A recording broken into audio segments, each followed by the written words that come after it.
Kota Paris. Sebuah nama yang menggetarkan hati, membangkitkan imaji tentang menara menjulang, gemerlap lampu di malam hari, dan romansa yang terukir dalam sejarah.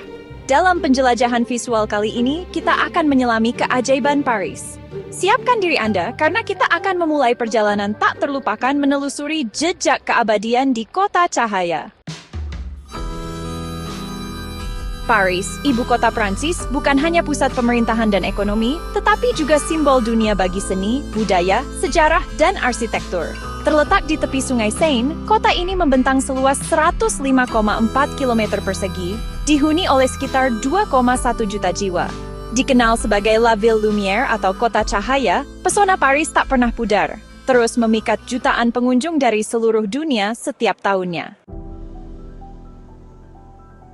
Tak sah rasanya membicarakan Paris tanpa menyebut mahakarya besi yang menjulang di cakrawala Menara Eiffel.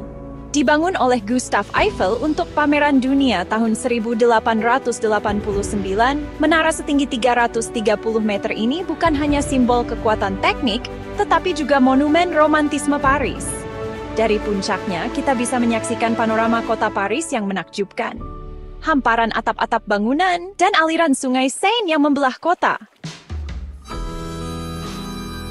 Jika Menara Eiffel adalah ikon modern Paris, Musée du Louvre adalah jendela menuju sejarah peradaban manusia. Dikenal sebagai museum seni terbesar dan terpopuler di dunia, Louvre menyimpan lebih dari 38.000 objek seni. Dari artefak Mesir kuno hingga mahakarya era Renaissance, termasuk lukisan Mona Lisa karya Leonardo da Vinci yang melegenda, Louvre adalah harta karun tak ternilai yang mengundang decak kagum. Keindahan gotik, Katedral Notre Dame, dan Ile de la Cité.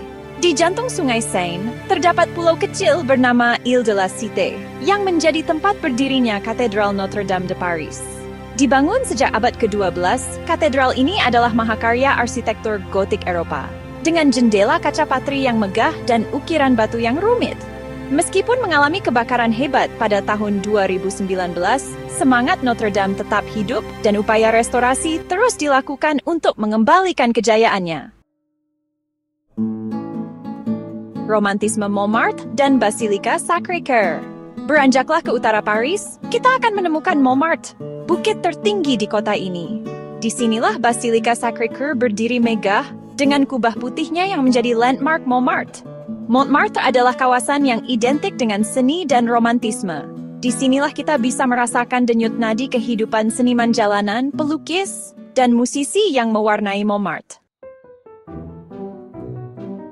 Champs-Élysées dan kemenangan sejarah. Avenue de Champs-Élysées mungkin adalah jalan raya paling terkenal di dunia.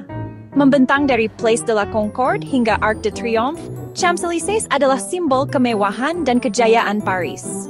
Berjalan-jalan di Champs-Élysées adalah pengalaman unik, merasakan denyut nadi kehidupan Paris yang elegan dan glamor. Paris modern, La Défense, dan arsitektur kontemporer. Di La Défense, kita akan menemukan wajah modern Paris yang tak kalah memukau. Distrik bisnis terbesar di Eropa ini adalah rumah bagi gedung-gedung pencakar langit dengan arsitektur futuristik. Grand Arch, monumen modern yang menjadi simbol kemajuan kota, berdiri tegak di La Défense. Kawasan ini menunjukkan bahwa Paris terus berinovasi, memadukan warisan masa lalu dengan visi masa depan. Paris adalah kiblat seni dan mode dunia. Selain Louvre, Musée d'Orsay adalah destinasi wajib bagi para pecinta seni. Bertempat di bekas stasiun kereta dengan arsitektur Belle Époque yang menawan, Orsay memamerkan karya-karya impresionis dan post-impresionis. Dari lukisan Monet, Renoir, hingga Van Gogh, koleksi Orsay mengajak kita menyelami dunia seni pada masa keemasannya. Paris juga merupakan kota yang ramah keluarga. Disneyland Paris, terletak sekitar 30 km dari pusat kota, merupakan taman hiburan terbesar di Eropa. Terdiri dari dua taman utama, Disneyland Park dan Walt Disney Studios. Tempat ini menyuguhkan wahana, pertunjukan, dan parade yang memukau segala usia. Jardin du Luxembourg, Jardin des Tuileries, dan Parc des Buttes-Chaumont adalah beberapa contoh oas hijau di tengah hiruk-pikuk kota. Menjelajahi tempat wisata di Paris bukan sekadar agenda liburan, tetapi perjalanan ke dalam sejarah peradaban, estetika, dan rasa manusia. Dari kemegahan Menara Eiffel, keheningan Notre Dame, hingga keramaian Champs-Élysées, setiap sudut Paris menawarkan cerita dan pengalaman yang berbeda. Paris, kota cahaya, bukanlah sekadar destinasi wisata, melainkan lautan pengalaman yang membekas dalam ingatan. Semoga penjelajahan visual kita kali ini mampu menangkap sekelumit pesona Paris dan menginspirasi Anda untuk merasakan sendiri keajaibannya. Sampai jumpa di lain kesempatan dengan cerita dan penjelajahan baru yang tak kalah menarik.